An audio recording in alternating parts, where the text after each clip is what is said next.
so as ons kyk na die Bybel, staan dit ooit in die Bybel waar ons gedagtes vandaan kom, want daar's so baie sieninge van mense dat ons kan nie, ja, wat sê die Bybel? Ja. Kom ons vergeet van opinies. Ja, maar dis nou gou weer eens 'n interessante ding. Die meeste van ons het groot geword met die siening dat ons gedagtes kom van een van drie plekke af. Of van God af, of uit myself uit, of van die duiwel af. Jy weet daai ou prentjie van die kop met die duiweltjie op hierdie skouer en die engeltjie op hierdie skouer, is iets van okay, as jy nou 'n prentjie vorm dalk wil, so het ons groot geword. Ja. Maar tog, ek sê altyd vir die mense, onthou net een ding, die Bybel is die ware verhaal van twee vaders. Die Vader van liefde, God die Vader, en die Vader van die leuen, Satan. Die ware verhaal van twee koninkryke, die koninkryk van lig van God die Vader, koninkryk van duisternis van Satan. En die ware verhaal van twee ewighede, ewige heerlikheid saam met God of ewige hel weg van God. Ek het deeltyd net een van twee keuses. Want jy sien ook al 2 Korintiërs 3 vers 5 sê, nie dat ons uit onsself bekwaam is om iets as uit onsself te bedink nie. Maar ons bekwaamheid sê God het. So wat sê daai vers vir my? Ek kan geen gedagtes vir my eie genereer nie. So my gedagtes kom van iewers af, van waar af? Van een van twee plekke af. Die woord sê verder dan 2 Korintiërs 3 vers 5, maar ons bekwaamheid is uit God uit. So enige bekwame gedagte kom van God af.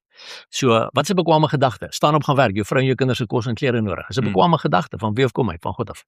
Of jy is by die werk besig en jy gaan sukkel om hierdie plan uit te werk of om hierdie engine in te sit en dit werk net nie. Skielik is daar hierdie ping, daai epiphany. Ja, daai epiphany of wat noem ons dit, daai light bulb moments wat ons het, jy weet. En draai hom net so, en skielik draai hom so, goeps, daar gaan hierdie engine in. Wow, is ek chuffed met myself omdat ek nou hierdie nee, dit was 'n bekwame gedagte. Dis God wat hom vir my gegee het, maar gee ek vir God die eer daarvoor? Nee, ek vat dit weer vir myself. Maar okay. So, dit beteken as my bekwame gedagtes van God af kom die ander van die vyand af. Nou Satan weet, ek en jy ken nie ons skrifte nie. Hy ken dit so goed, hy quoteer dit vir Jesus Christus. So hy weet ons ken nie regtig 2 Korintiërs 3 vers 5 se beginsel nie. So wat doen hy? Hy sit nie 'n gedagte in jou kop in die derde persoon nie. Hy sit nie 'n gedagte in jou kop en sê bokkel Senekal, jy's 'n mislukking as 'n pa nie. Bokkel Senekal, jy's nie 'n goeie man vir jou vrou nie. Want dan gaan jy mos weet, dis nie jou gedagte nie. So hy sit die gedagtes in ons kop in die eerste persoon. Dan kom my gedagte in my kop en hy klink so: ek is 'n mislukking as 'n pa.